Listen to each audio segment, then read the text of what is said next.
All right, everyone, welcome to another show of Heal Thyself. This is going to be a really important episode. A lot of stuff to talk about. We got a really good guest. I've been waiting on this guest to come in for quite a while because he's so knowledgeable and so passionate. Really, it's like the mold version of me. So by mold, I mean today's show is going to be the mold show. It's going to be dedicated to empowering, teaching about what is mold, where is it found, how it affects us, what it means. And the reason why is because not only do I have my own personal experience with it, but there are so many people being afflicted by mycotoxicity and don't even know it. And then the other side of it is that there are doctors don't even know it. I mean, it's admittedly, even naturopathic doctors, we don't get enough training in spotting the whole window of what mold toxicity looks like. And then from conventionally, you only get a few days of learning about mold. So it's something that is persistently overlooked in our field, but these people are suffering. And if you fall into it, you may be one of the people who this podcast can benefit. Regardless, it's going to be a really good one. We have no product review today because I wanted to dedicate that time into just teaching you all about this. All right, so without further ado, let's go into this knowledge bomb segment about mold. So what is mold? Mold's a fungus, right? It's a multicellular organism, right? So you hear of yeast, right? And candida, for example, that's a unicellular. Mold is multicellular. So automatically it's a little bit harder to address and work on and kill. What color is it? It's all different types of colors. White, black, brown, green, it doesn't matter. Traditionally, we think that it's black mold that is really the toxic one. And it is, I can attest to that in my experience, but really it's all different types of colors. There's one commonality across the board. It loves dark and it loves damp. That's where they grow, proliferate, and start causing many issues. The biggest problem is not only the species of mold, but the spores that it's creating. It creates these spores and they flow out into the air. They're hanging out, just flying through the living room, flying to the bathroom. And then you come out of your bedroom and they go in your respiratory passage. These spores are what's causing something called chronic inflammatory response syndrome. I'm going to go into what that is. But they're lightweight, so they flow through the air, and then at some point they go to the rugs and go to the floor. But the biggest places that we're finding it are throughout homes and schools and workplaces, and the walls and the floors, appliances, furniture, bedding, really anything that's really porous or fibrous, and where spores can lodge and just stay, and mold can grow and stay, like clothes, papers, books, linens. These are all materials where mold is just having the best time ever and growing and having kids and just living their best lives. But the issue is we're not living our best lives, especially with how sick it's making us. So before I go into a few other things, at least some science stuff, I wanted to say, yeah, I mean, most of my health, my life has been pretty dang good, knock on wood. I felt pretty good, never had issues with illness. And then moving to California, especially living by the beach immediately, I started to feel off a few months into it. And then I traveled all around last summer and staying in all these Airbnbs. And I came back after that and I wasn't the same. And I started trying to figure out what was going on. Well, I noticed that I was having profound fatigue, Epstein-Barr type fatigue, right? That wipes you out. Some respiratory issues, a little bit of sinus pressure. But that started building up. Well, that cup didn't spill over. And I say cup because remember, I did this analogy before, is that we have this cup of health, right? And we have all of these things that really start filling this cup, and it grows and it grows and grows throughout life. Some fill it up slow, some fill it up really fast. Heavy metals, pesticides, illness, infection, stress, no exercise, poor diet, all these things start building up this cup until it overflows. So the point for me where it overflowed was when I moved into this new place, my second place living here. And in that second place, it looked beautiful, looked modern, looked clean, looked great, but it was an old exterior. So the belief was that already I was exposed to something. But it wasn't the moment, and I spoke about this on the first podcast where I opened a book, and my friend had said, that's a moldy book. I go, what are you talking about, moldy? I smelled it and my eyes went dark under, and I started getting very heady. And that heady feeling was the major symptom I had for mold. And by heady, I mean, it's sort of like you're at a bar and you take a shot.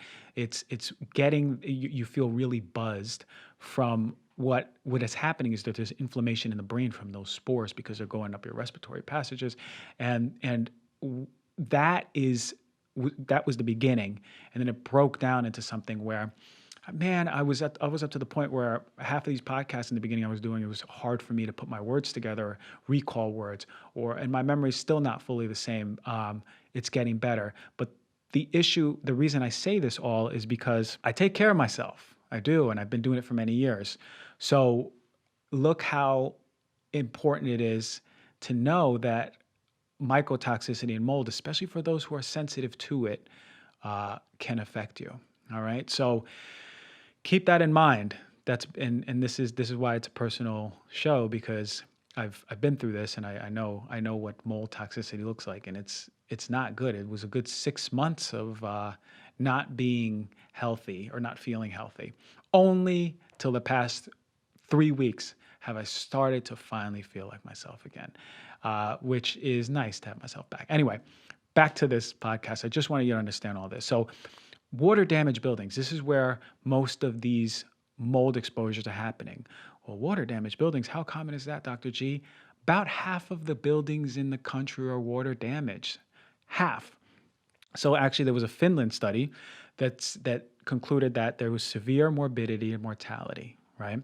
And the rates of water damaged buildings, and they even, for a short amount of time, a short period, working in an affected building, these people were manifesting these different symptoms. So what they found is, out of 30 people working in this water damaged school in Finland, 11 of those 30 people in, I think it was a few months, developed autoimmune disease immediately. And what happens is, the prevalence of autoimmune disease in Finland is only 5 to 7%.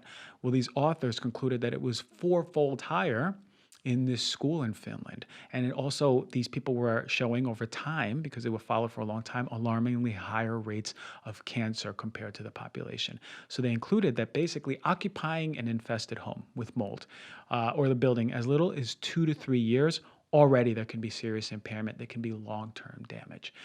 Why? I mentioned those spores. I mentioned mycotoxins, right? It's these toxins. What happens is our immune system reacts to these toxins very specifically and creates something called chronic inflammatory response syndrome. This is mycotoxin illness. Does everyone experience this? No. But the patient population who are exposed are underdiagnosed severely. So again, are all patients who are exposed to mold having the symptoms? No. Why?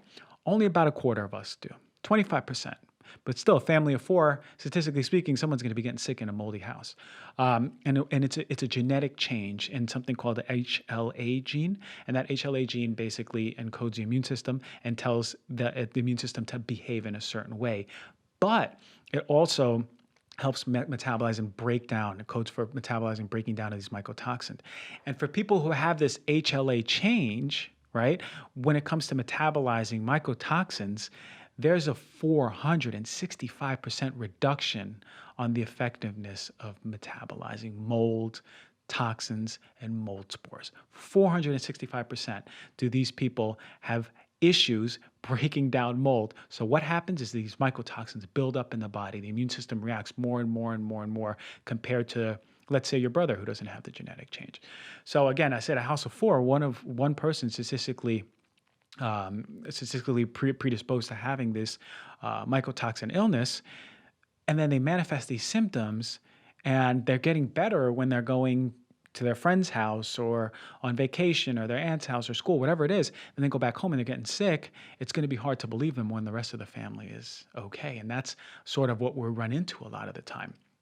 So everyone who's exposed to mycotoxin doesn't get sick, but it's also a function of other things, like how long are they exposed for? What's the type? What's the species? What's the age of the person? the health, their health before they even walked into that exposure. What's their diet like? Remember, so it's a whole picture. But when you are exposed, it's like a tidal wave on your health. So I want you to pay attention. Where there is water damage, there will likely be mold. Again, remember, water damage and mold go hand in hand. So you have to start questioning and be vigilant and knowing what the history of your home, if you're a homeowner. And when it comes to renting, we'll talk about resources that you can find when we bring in our special guest. But a really good resource that I refer to and just came out is a colleague of mine. She was on the first show or the second show, Dr. Jess Petros, and she wrote an excellent blog on mold because it's very comprehensive. It tells you basically what it's connected to, where to find it, some interventions, what you can do, resources. It's really comprehensive. So those of you who don't know her, get on Google, go look at Dr. Jess Petros mold blog. It's excellent. So she does explain that mold is connected to neurodegenerative diseases like ALS, MS, Alzheimer's, autoimmune disease, cancer, sarcoidosis, which is a really rare but nasty disease that I've seen, fibromyalgia, and then things like DNA damage, right? One thing that is really interesting is, and I mentioned before, is the cognitive changes. The cognitive spectrum of what we see is so crazy to see, especially me, because the loss of memory, the loss of word recall, changes in personality, people tend to start straying towards anger and depression. It's sort of like you are a shell of your own self when you're exposed to this. Because again, there's brain inflammation and brain changes. What happens is the mold displaces these fatty acids in the brain, and the brain's about 60% fat. Well, where are toxins stored? In the fat. So it displaces these fatty acids and cause oxidation and inflammation. So the goal is to reduce that persistent inflammation in the nervous system. So mold's everywhere. If you eat a berry that's moldy, are you going to have mycotoxicity? Not compared to if you're living in a chronic exposure moldy home. The species that are most popular and most virulent right now, or they're all pretty bad, but the really nasty ones are Alternaria, Aspergillus, Cladosporium, and Penicillium. And I mentioned this syndrome that happens is it's called chronic inflammatory response syndrome, and that's mycotoxicity. That's when you're exposed to these spores and your immune system is reacting. What we see in these patients who are exposed, especially long term, is the unfolding of symptoms that usually begin as sinus or respiratory conditions that are persistent, okay? And then they start changing into infections of the respiratory system that are chronic. Then we see headaches. Then we see fatigue, particularly after exertion, right? Like, oh, I used to be able to work out and do this HIIT class, and now I can't do this HIIT class. I can't even get to the HIIT class. Start paying attention to that. Another interesting thing we see is difference in regulation, especially thermal regulation. We see people who are usually balanced in hot weather get really, really hot, or vice versa. And then really interesting is something that at my quote unquote worst, was when I had unquenchable thirst, constantly dehydrated and urinating constantly. And what happens is it dysregulates this hormone that regulates that balance of thirst and urine. So really, if you find yourself outside of diabetes wanting to drink and chugging water and peeing, pay close attention to those symptoms because they're telltale signs. Another telltale sign is numbness and tingling, and as what Dr. Jess on her blog said, is like a static shock throughout the day or throughout the night. And that's, again, going back to the displacement of EPA and DHA and sort of like a wire being exposed, like a little bit of neuropathy type symptoms. Ringing in the ears following the same thing. And then visual changes, we see that. The nerves of the eye, same thing. Those nerves are being the fatty acids are being displaced and causing issues with blurry vision. You can take a test, actually, a visual acuity test, to test for mold issues. And what you'll see is, I believe Dr. Shoemaker has this test on his website. I think it's a $15 test, but he believes 90% of people who fail this test have mold exposure. So if you want to make a quick intervention before you start spending money and just have some sort of confirmation, do the visual acuity test and see where you're at. I failed it. I failed it once and then I failed it twice. I haven't done it again. So let's hope that I want to get a little bit better, but let's just see. That's a great intervention already. Insomnia. I was staying up till 3 or 4 in the morning every night. I could not get to sleep, and then just sleep dysregulation, waking up persistently throughout the night. That we also start seeing things like that: stiff joints, stiff muscles, changes in libido, 100%, digestive changes, allergic responses due to the histamine response, and guess what? It's not just mold. That's a co-infection, right? Your immune system is overburdened with this mold exposure, and guess what starts creeping in? Other overgrowths of different pathogens. So you usually see co-infections, and they co-infect you with these biofilms. They're like trench coats that they put over their bodies, and they hide and they evade the immune system, and it protects them. And these biofilms are nasty because they build up in the mucosa of the body, particularly in the nasal passages. And there's a test that they can do for that, but those are hard to break down. It's sort of like, imagine if you have a dog bowl, right? Your dog bowl, when you empty out the water, there's still that film in there because the dog's all slobbery and gross. Well, that's what it is. So biofilm, and those are the things that we need to understand. It's not just mold you're getting rid of, but you have to also break down that film. So it's really important to understand the pathogenesis of what mold does. And there's different resources out there. I just mentioned one. I know that my special guest will mention that there's different modules out there to learn. Because again, if you're in it, you want to know, okay, I'm in it. What do I do? Right? We've confirmed the visual acuity test. I failed it. I have so many symptoms. And now I'm going to get someone to check my home and confirm it. And then after that, then what? Okay, there's different testing we can do. What I like to do is a mycotoxin test, Great Plains Laboratory. You do a urine test, and we can see just what species, pretty much what species and to what level you're being exposed to.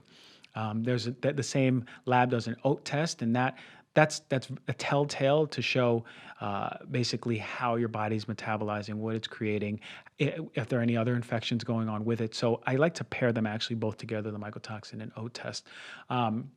But conventionally speaking, say you can't afford to go to a functional doctor, a naturopathic doctor, well, you can ask your conventional doctor to do different tests too that can really help paint the picture of what's going on. And this is the TGF beta test, the VEGF test, metalloprotein, the MMP9 test, and the complement C4A.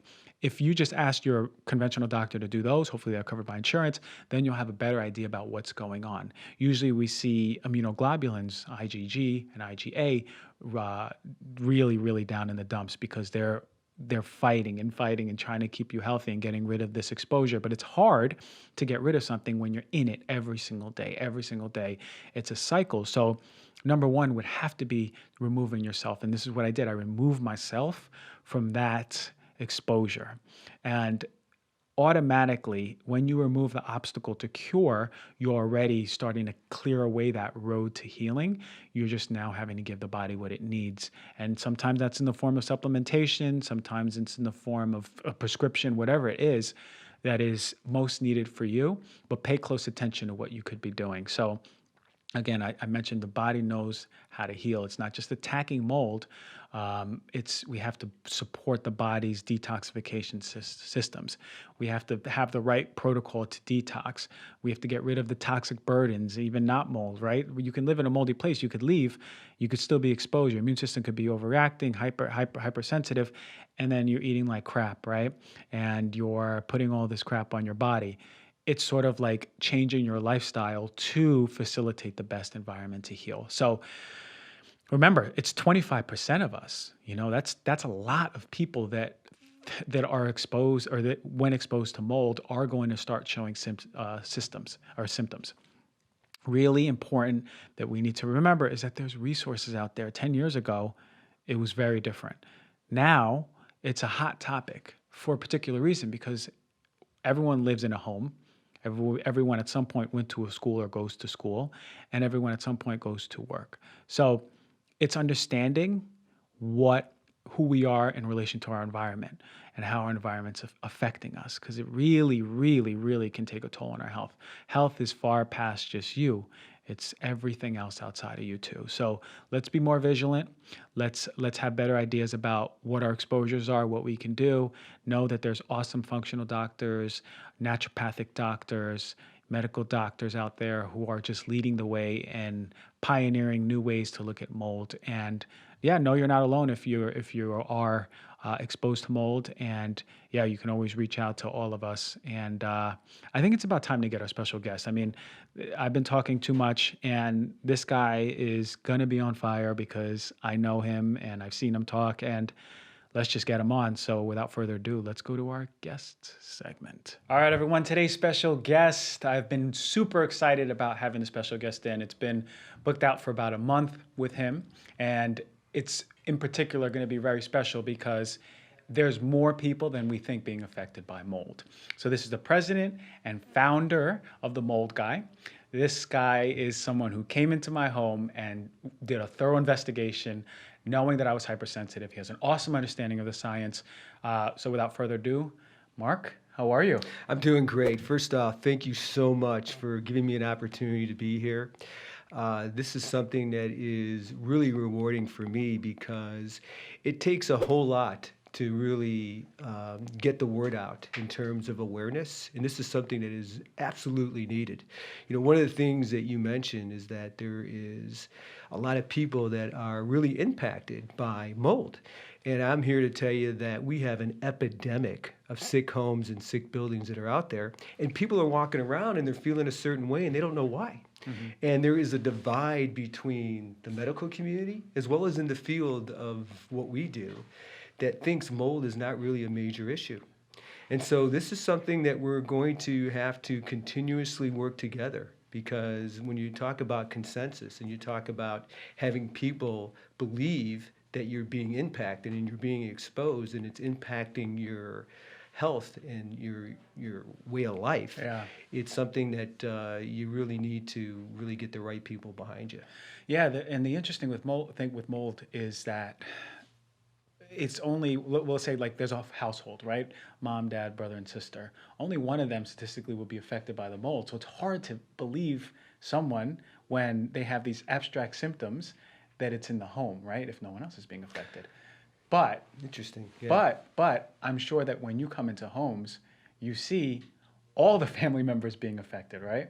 Well, this is really an interesting point that you bring up, because what happens, this is very, very common. Not everybody reacts the same way when it comes to mold exposure. Right. Many times what we find is that there are people that actually are in a home and they seem to be fine. Mm-hmm. Their health seems to be okay. They're not having any issues, but there may be one individual that's actually having a problem in the home. And so that's really problematic and very stressful for, number one, the person that is dealing with it, because now am I having mental problems? Am I a hypochondriac? Am I thinking about something that really isn't happening to me? Right. That couldn't be any further from the truth, because there's a myriad of reasons why this happens. You're aware that roughly 25% of the population does have a genetic predisposition, right, in terms of not being able to do proper detoxification. That's one element of it. The other element of it happens to be that you have people that have genetics that are built differently. You and I are men, right? Mm-hmm. But genetically, we're very much different, mm-hmm. right? And so we also have different history in terms of being in various types of areas or exposure, and our current health position is absolutely different. So all those take into consideration in terms of how people are going to react. And that is one of the most common things that we see, and it's unfortunate, is that there could only be one person in a whole household that's being impacted, and it's really disrupting the entire family. Yeah. You know, what really drew me to you was the fact that you understood the whole scientific basis, right? So you weren't just someone who comes into the home, inspects it, does these old, unproven testing procedures, and then says, here, this is what you have. What that means is just you have it, but you actually applied it into not only where it's found, but you understand the science and you understand that these are genetic changes, and this is how it can affect the symptoms, right? You go to different conferences, actually, right? That was really cool when I heard that, your story about how you got started. But how often are you going to these medical conferences? We go to about 5 to 6 medical conferences a year, and Yeah. I think that's really critical because we actually do a lot of collaboration with many of the doctors that are out there. And I told you a little bit about my story in terms of how we got involved in this. I don't know if you want me to talk a little bit about Yeah, that. you go. Just go into it a little bit. I Yeah. mean, you have. Go But ahead. I've been doing this for about 15, going on 15 years, Yeah. and when we first got into it, it was just more of just doing mold inspections and really helping people understand what they needed to do proper remediation in very selective areas throughout the home. But as time went on, we started to see reoccurring themes where people had not just allergies or watery eyes or headaches, but they had some really deep-rooted health issues to the point where it actually was very debilitating. So I have an identical twin brother who actually is in this business as well. He's on the East Coast, Steve Levy, certified mold inspections of New Jersey.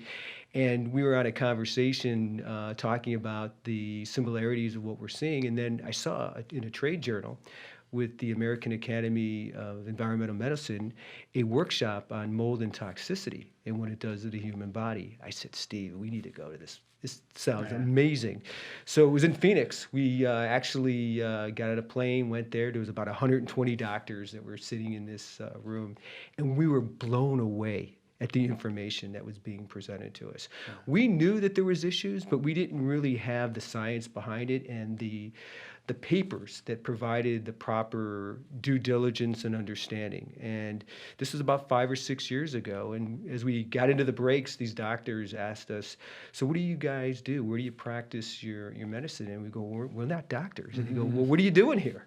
And we said, well, we're indoor air quality professionals. We have a very specific and very comprehensive approach in terms of being able to help people understand what they're being exposed to within their home.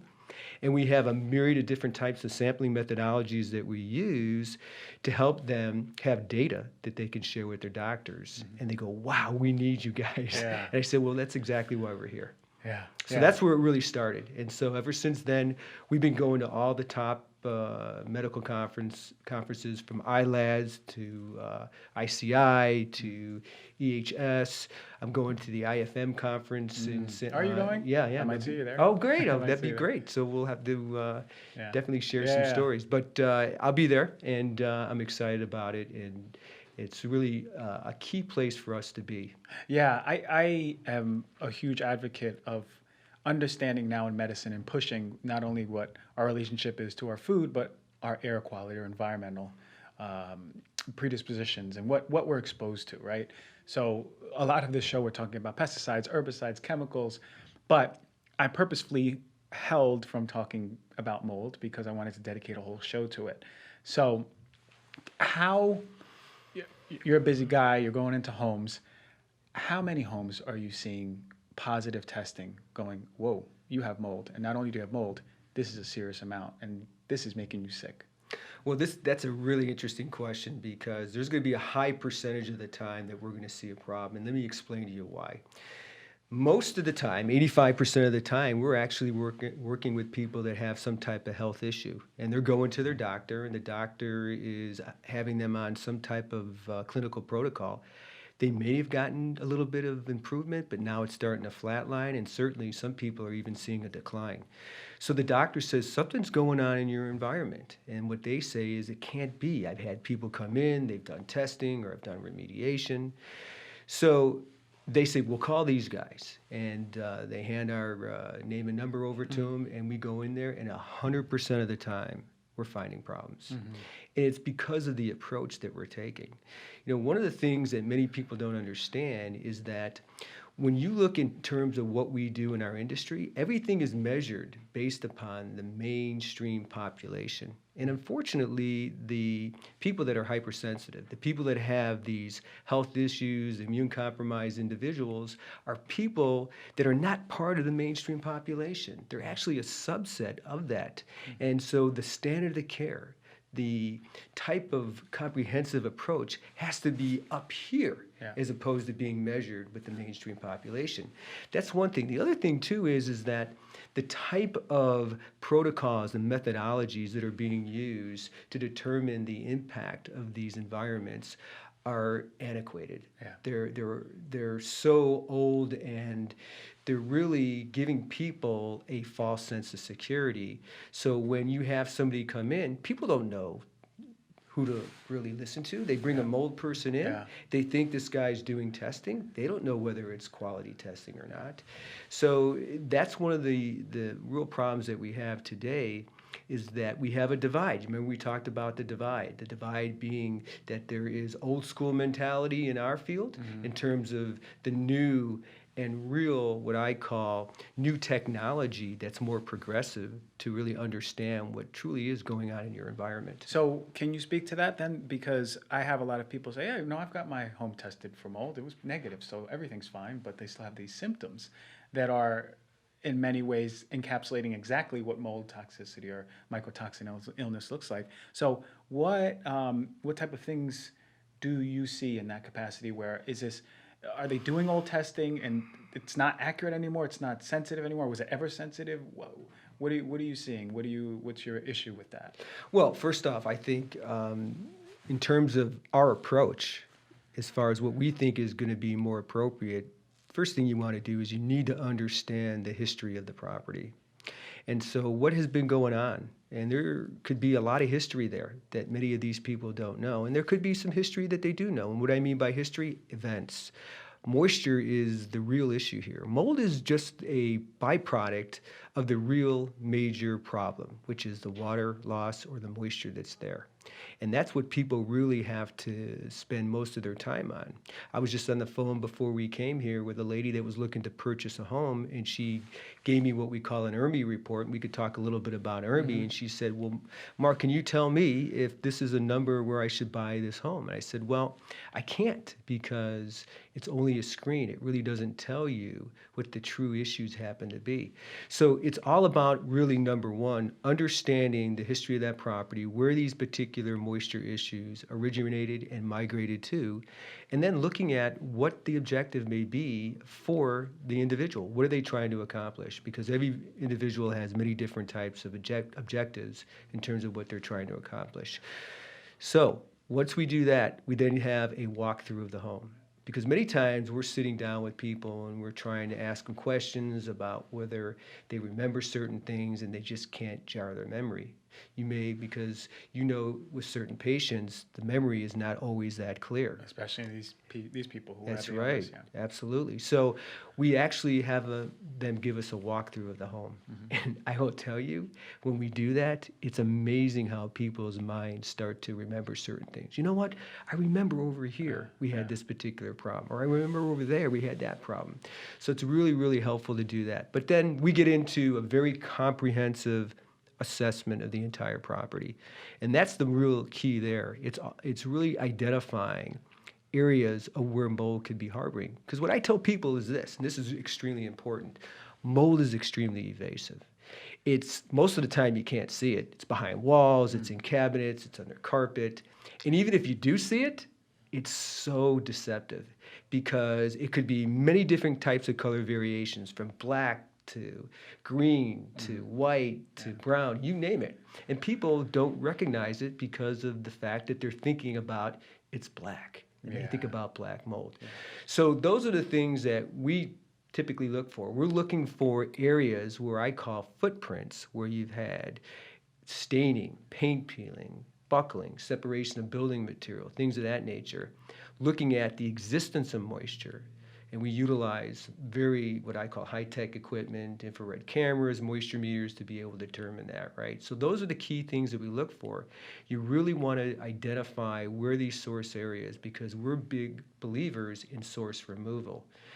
I tell people, be careful of the term treat, because when they talk about treatment, they're talking about spraying a chemical to kill something. And when you're dealing with mold, it's not about just killing it. It's about removing it, because what happens is that there's certain molds Because all molds in themselves are known allergens. Certain molds can be pathogenic in scope, but there's other molds that can produce what we call a mycotoxin. It's an actual chemical. It's a secondary metabolite that's produced by these different mold species. And you can't kill that.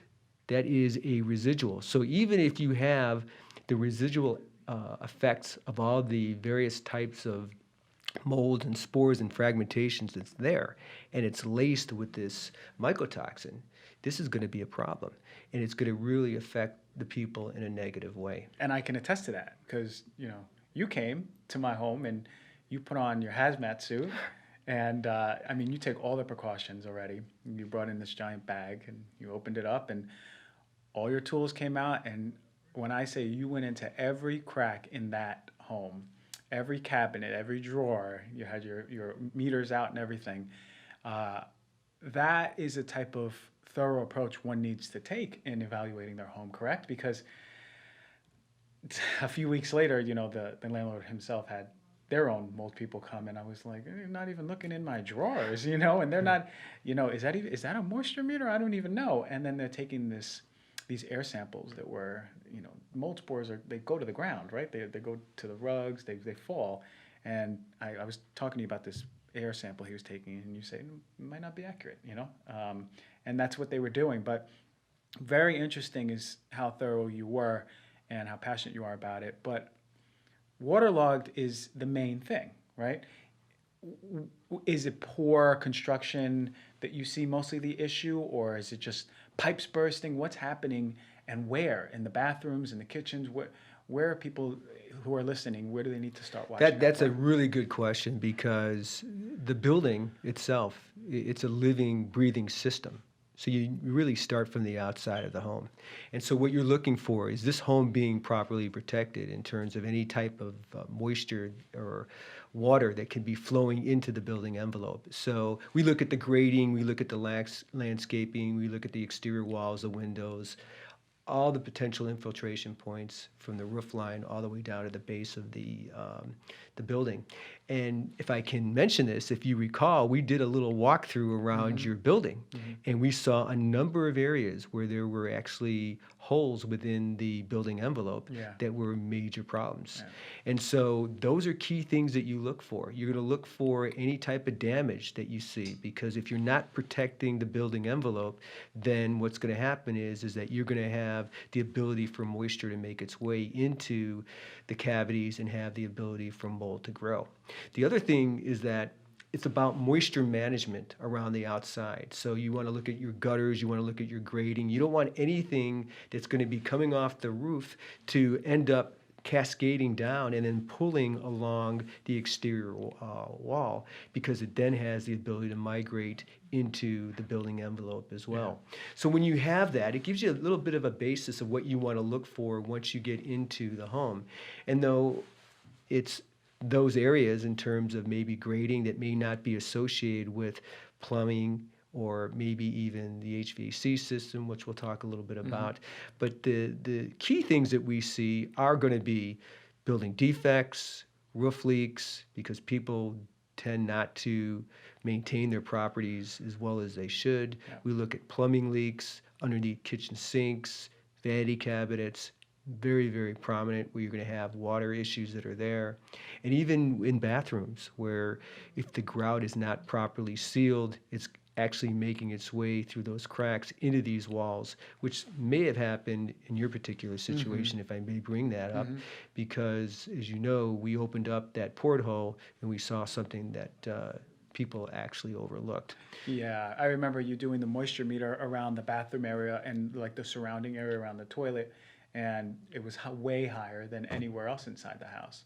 So we found that little crawl space in another room that led behind that, back to the bathroom behind that area. And that was kind of concerning, right? It was dusty, it was musty, and you took your sample and it came back really high. And that's where as you recall, a lot of my symptoms were happening in my room. Well, it was the type of mold that I was concerned with too, Yeah. right? So if I may, Yeah. it was Stachybotrys, and Stachybotrys is known to be a mold that is a high water content mold, but it's also known as the black toxic mold, and so it does have the ability to produce a mycotoxin called trichothecene, which can be very, very harmful to humans and animals. So we tested it, and we obviously determined it, and I brought it to your attention that I was concerned. And certainly, when you have hypersensitivity issues or even health issues, it's going to be something that you really want to be concerned with. People need to understand that even though it's in the wall and you're not living in that wall, it still has the ability to move into the living space and impact your indoor air quality. Yeah. And what people look for, and this is a total misnomer, this is very, very important, they look for the existence of moisture. And if they see that the moisture is no longer there, they think it's okay. That couldn't be any further from the truth. Because what happens is that when the mold dries out, it actually starts to pierce off and create very fine particles. And those fine particles are easier to be airborne. And they stay suspended in the air a lot longer, which means that it gets into your breathing zone. And because these particles are so fine and small to the submicron level, it can actually get into your lungs and break the blood barrier and cause real harm to the body. So that is one of the things that we talked about the air samples and how air samples can be a situation where it gives you a false sense of security. Yeah. The reason being are manyfold, but I'm just going to give you a couple right now. First off, it's a snapshot in time. In other words, they typically run these air samples for about 5 or 10 minutes, and that's it.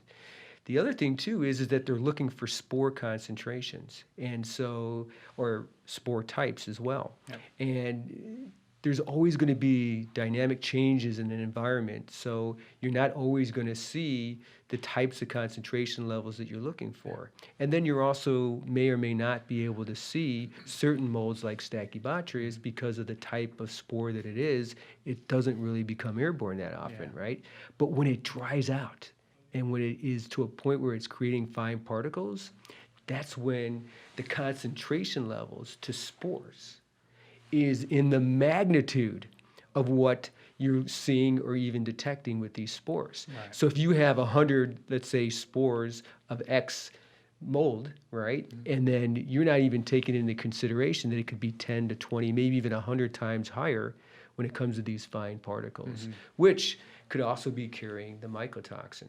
That's really interesting stuff. Because I guess in the field, at least what we're talking about now is just more spores and how they're affecting us. But I guess it's always more, right? The fine particles and how it's affecting us. What about? So actually, I wanted to bring. I was at a talk by Great Plains Laboratory, the ones who do the mycotoxin testing, and this doctor was talking about mold and this family moving to a new home and everyone getting worse. And what they did was it was starting in the bathroom. They tore off the walls, and it was a brand new home built, and it was black mold behind I guess it was near the sink.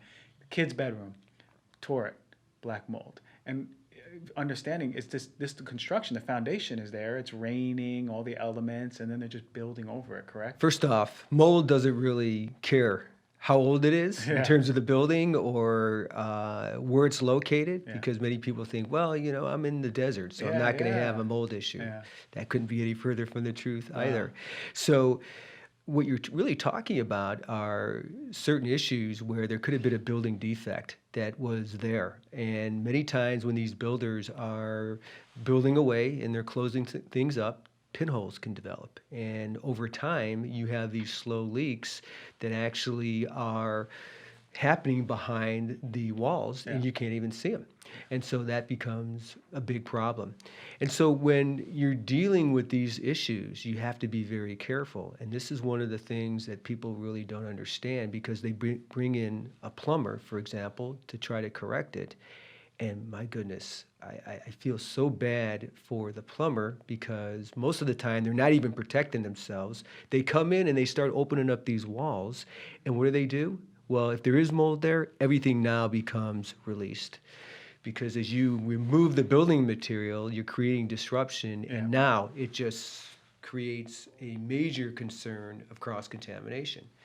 So what happens is that now you're not only dealing with an isolated area, as you may have or may not have, depends on what's going on there, but now you're dealing with a bigger impact because you have this contaminated molds and potentially mycotoxins that are actually just traversing through the air and going on all your belongings, and Yeah. that becomes a big problem. So people need to understand that. That was actually one of my issues, was the belongings, right? What I found was that a lot of my books were moldy, and clothes. I remember we spoke about clothes a little bit.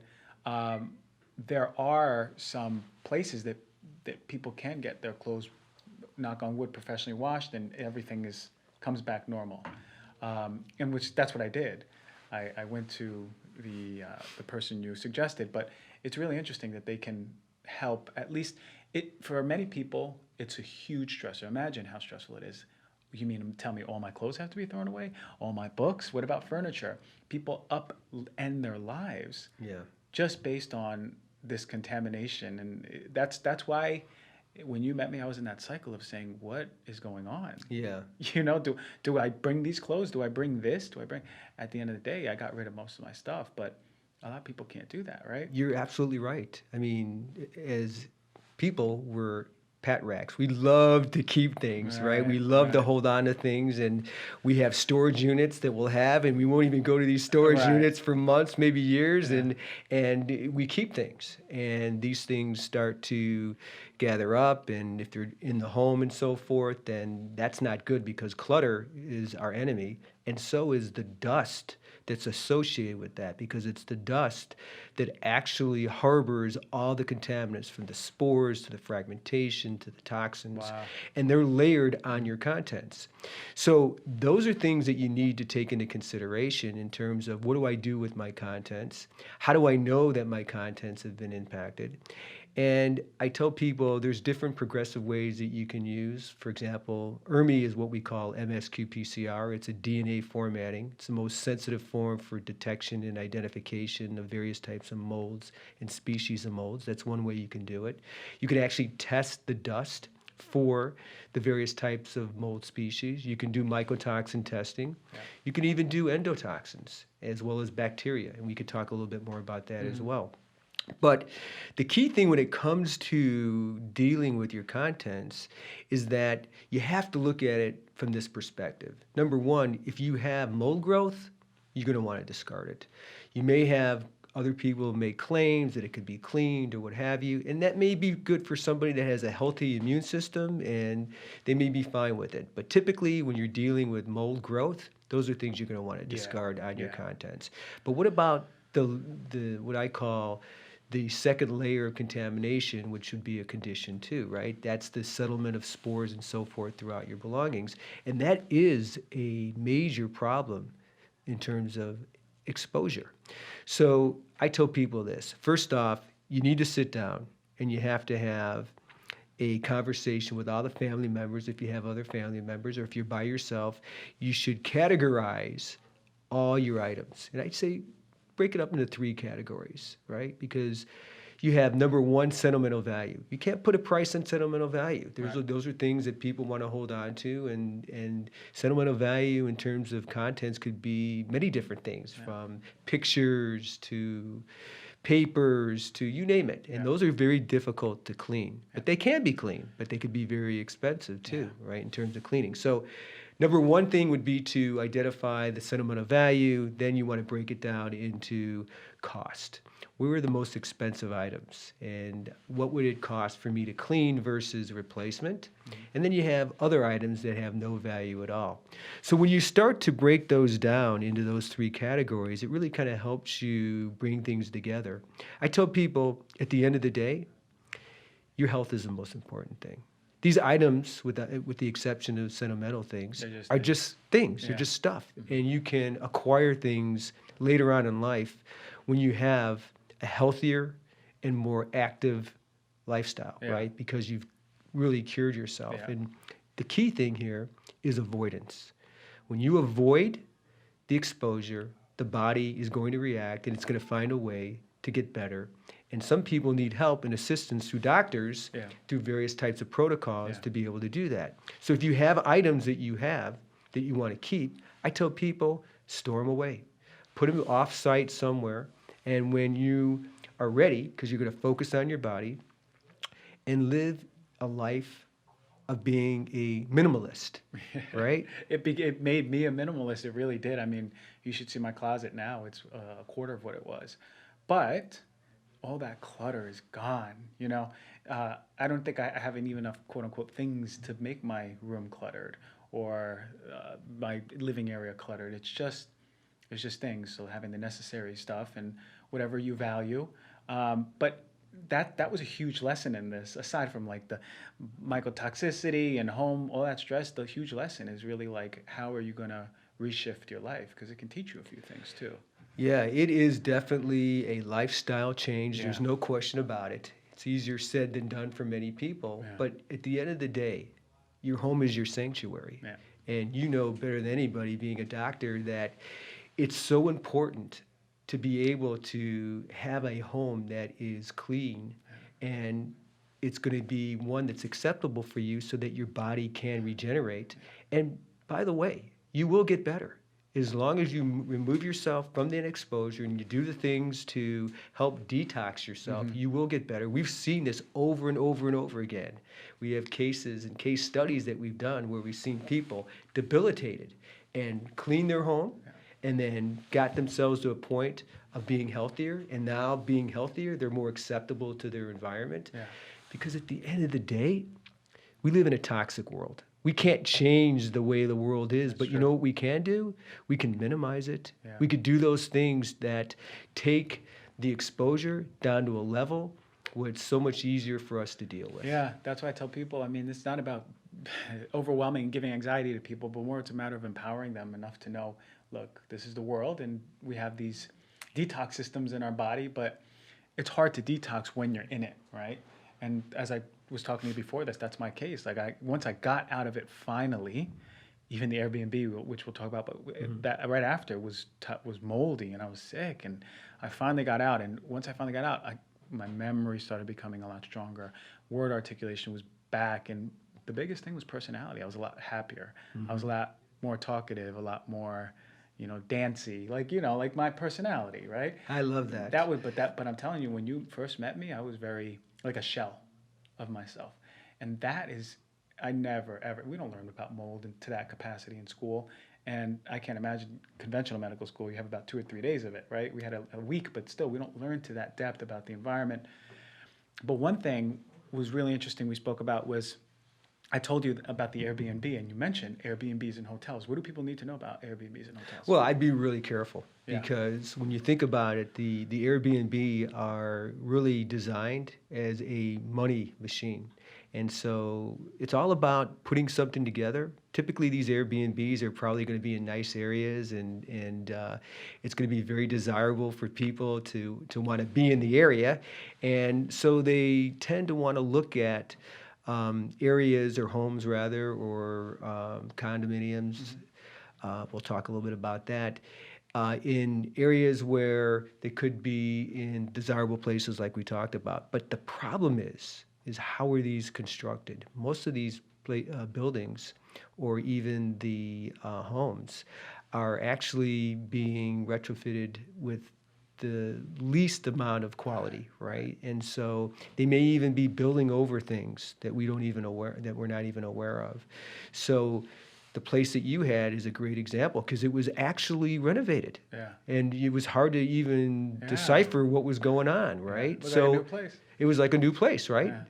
But that's what happens with these homes. They put them together, and they're not even thinking about doing a quality job of doing proper remediation. So they build over these things.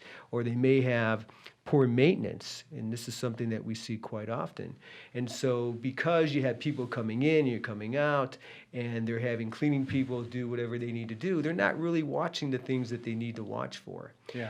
That would be something that you really want to pay close attention to, because when you go into these homes, and sometimes you don't have the luxury of going into a Airbnb because you're getting there at the time of your trip or Yeah. whatever it may be, and you might be stuck there, right? But on a hotel basis, there's a different story there, because hotels are notorious for having issues. Most of the time, a hotel, you're going to have what I've seen, a high percentage of the time. I'd say 95% of the time, you have issues inside the ventilation system in these rooms.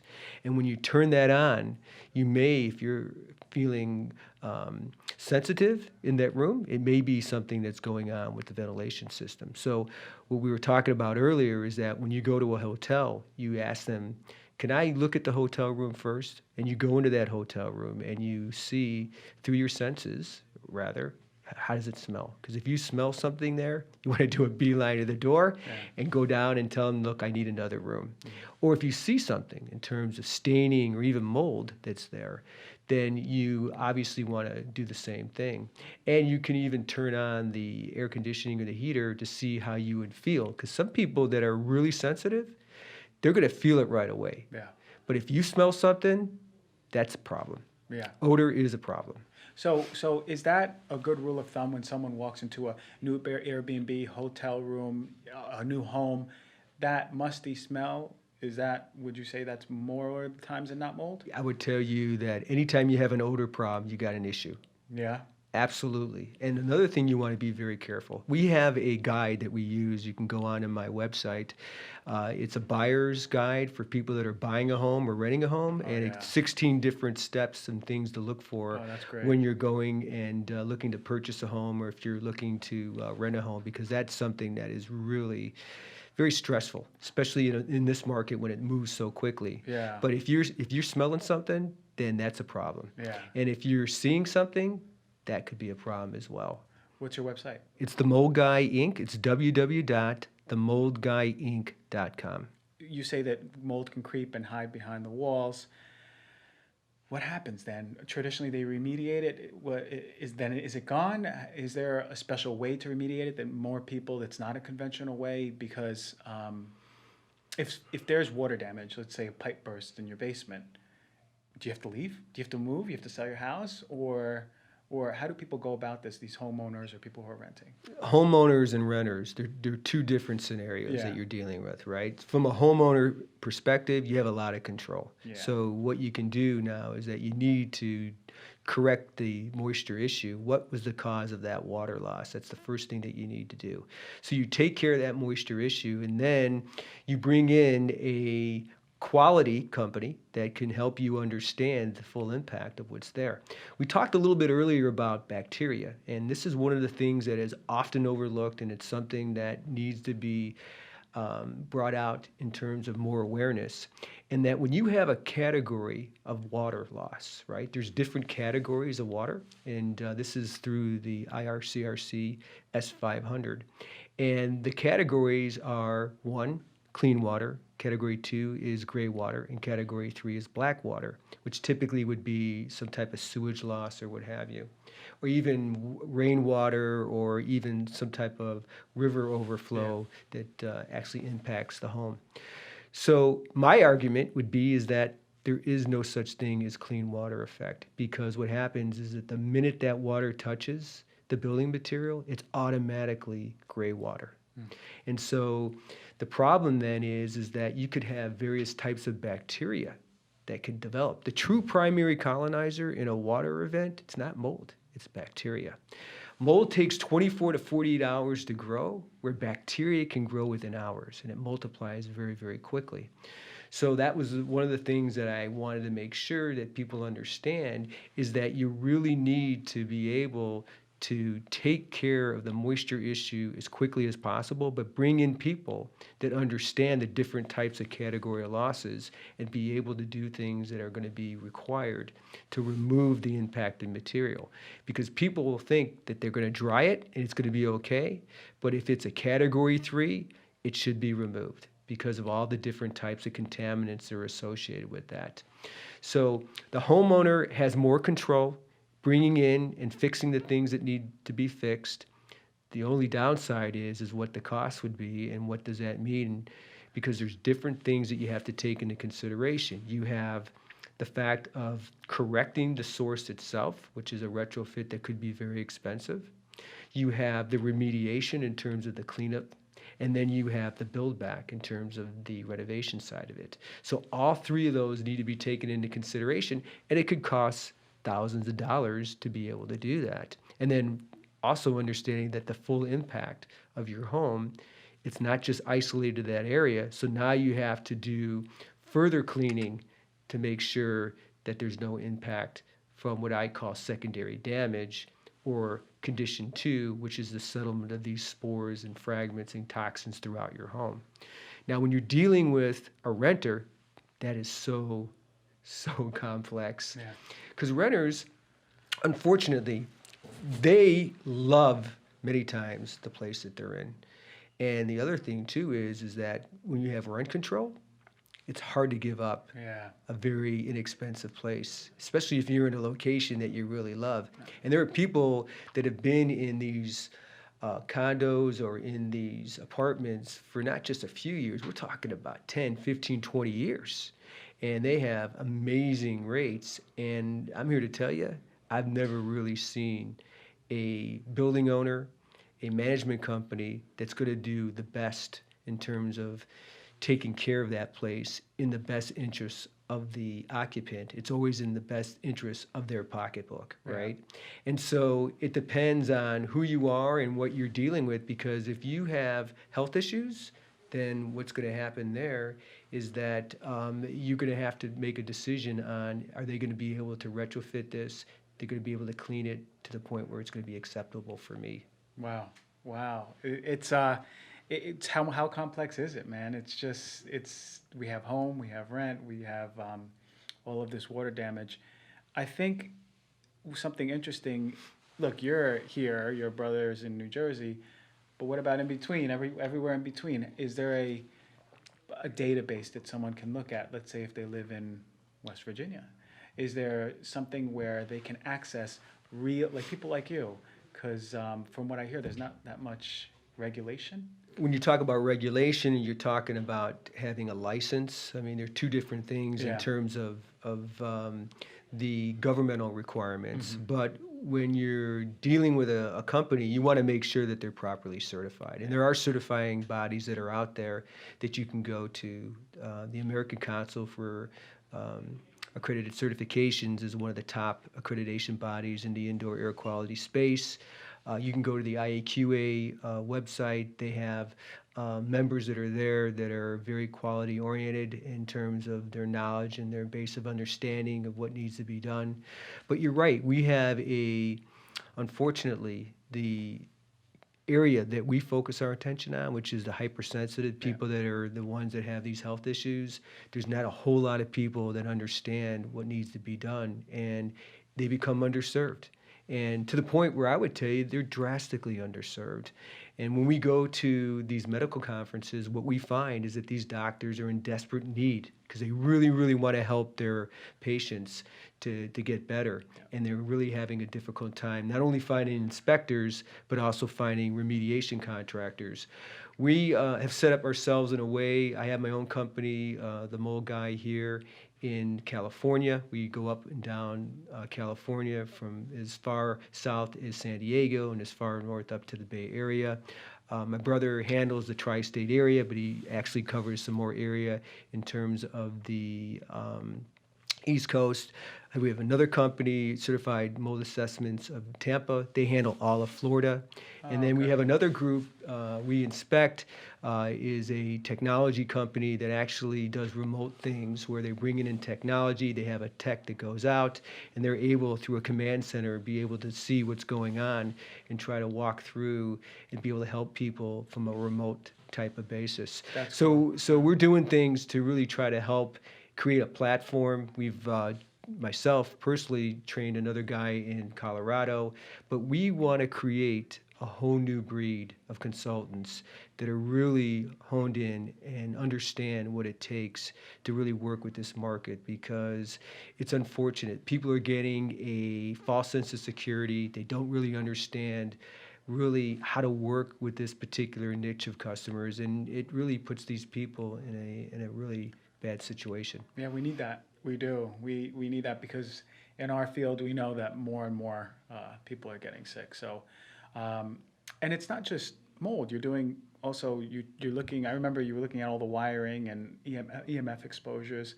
So you are, it's indoor air quality. It's not just indoor mold quality, right? Yeah, we do a full array of different types of sampling Cool. methodologies. We're just not mold Yeah. focused, but whether it be mold, bacteria, certain types of various toxins that are Yeah. there, pathogens, and it can go through VOCs, which are volatile organic compounds. We do heavy metals. We do a myriad of different things depending upon what the objective is and what people are looking for. Awesome. So we feel that we can help people and do it in a way where we can give them data, because that's what we do. At the end of the day, we provide you data that gives you the guidance that you need to understand what's going on within your home, what you need to do to correct it, to hopefully make it acceptable for you, because nobody can guarantee acceptability. That's Yeah. one of the things that people need to understand.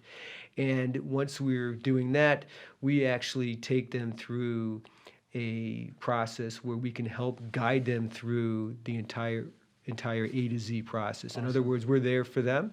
We don't do the remediation work, but we have vetted the remediation companies within the areas that we're in. They understand exactly the sensitivity of our clients, and every single day we're looking and talking to people to help come into this field, because it's what really, really needed. Yeah, I would love to see where it goes in 10 years and see if there's a whole new industry because of all these people that you're teaching. So I think that it's an honor to have you here, you spearheading that.